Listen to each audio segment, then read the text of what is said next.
दोस्तों, कर्नाटक का इलेक्शन की डेट घोषित हुई है। तब से कर्नाटक में भारी मात्रा में पैसों का पकड़ा जाना या फिर राज्य की 3 प्रमुख पार्टी कांग्रेस, बीजेपी और जेडीएस के दिग्गज नेताओं का पार्टी बदलना एक आम बात है। कर्नाटक के टोटल 224 सीटों में से 110 सीटों पर लिंगायतों का प्रभाव है।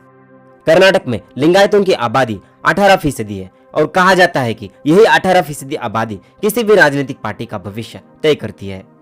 कर्नाटक में अब तक कई मुख्यमंत्री लिंगायत समुदाय से बन चुके हैं और अब के मुख्यमंत्री बसवराज बोम्मई भी लिंगायत समुदाय से ही आते हैं। तो जानते हैं लिंगायत समुदाय के बारे में।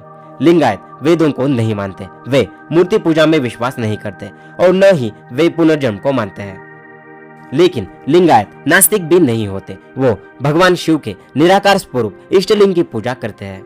लिंगायत इष्टलिंग को अपने गले में धारण करते हैं। जैसे कि हिंदुओं में धार्मिक विधि ब्राह्मण किया करते हैं, वैसे ही लिंगायतों की धार्मिक विधि जंगम किया करते हैं। कई लिंगायत खुद को हिंदू धर्म से अलग मानते हैं। कर्नाटक और महाराष्ट्र में लिंगायतों को अलग धर्म की मान्यता दी जाए, इसके लिए आंदोलन होते रहते हैं। लिंगायत संप्रदाय या धर्म की स्थापना 12वीं सदी में संत महात्मा बसवेश्वर जी ने की थी। महात्मा बसवेश्वर जी का जन्म 1131 में कर्नाटक के बागेवाड़ी में एक ब्राह्मण परिवार में हुआ था। समाज सुधारक महात्मा बसवेश्वर बचपन से ही जाति व्यवस्था और समाज में फैली कुरीतियों का विरोध करते थे। छोटी उम्र में ही बसवेश्वर जी ने घर छोड़ दिया था, जिसका कारण उनके जनेऊ धारण करने का संस्कार था। उन्होंने जनेऊ पहनने से यह कहकर इनकार कर दिया कि घर में उनसे बड़ी बहन का उपनयन संस्कार नहीं हुआ तो फिर मेरा क्यों। स्त्री पुरुष असमानता के मुद्दे पर उन्होंने घर छोड़ दिया। उन्होंने एक ऐसे धर्म की स्थापना की जिसके दरवाजे दलित या तब के पिछड़े हुए सभी लोगों के लिए खुले थे।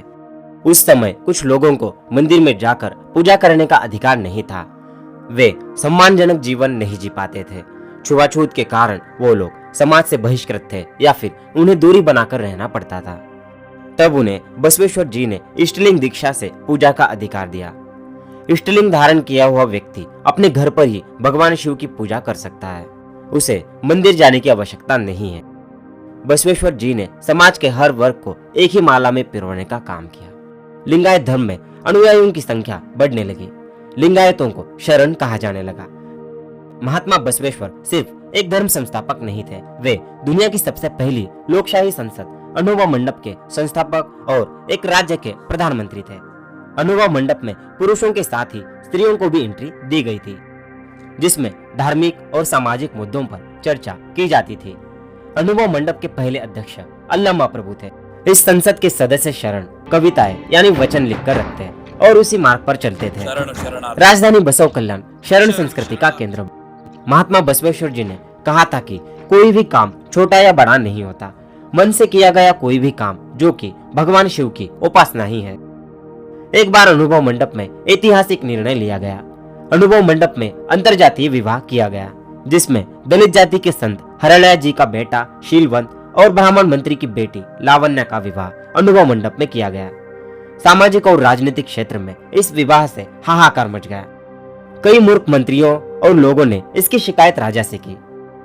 राजा बिजल ने दूल्हा दुल्हन और उनके माता पिता को मृत्यु की सजा सुनाई। इस घटना से दुखी होकर महात्मा बसवेश्वर जी ने प्रधानमंत्री पद से इस्तीफा दे दिया। वीरशैव लोग लिंगायतों को वीरशैव की उपशाखा कहते हैं। इनमें काफी मतभेद है। लिंगायत और वीरशैव दोनों ही इष्टलिंग पूजा करते हैं। लिंगायतों का धार्मिक ग्रंथ वचन साहित्य है और वीरशैवों का धार्मिक ग्रंथ सिद्धांत शिखामणि है। लिंगायत कहते हैं कि मूल धर्म की स्थापना 12वीं सदी में हुई थी, तो वीरशैवों के मुताबिक उनका संप्रदाय काफी पुराना है। वीरशैव के धर्म ग्रंथ सिद्धांत शिखामणि के ऊपर जो चित्र है उसमें 2 ऋषियों को दिखाया गया है। एक है वीरशैव के जगत गुरु, तो वही प्रणाम की मुद्रा में जो ऋषि है वो रामायण के रचयिता महर्षि वेदव्यास है। वीरशैव के जगत गुरुओं के काफी पुराने मठ है, जिसमें केदारनाथ में मुखी मठ और वाराणसी में जंगमवाड़ी मठ मौजूद है।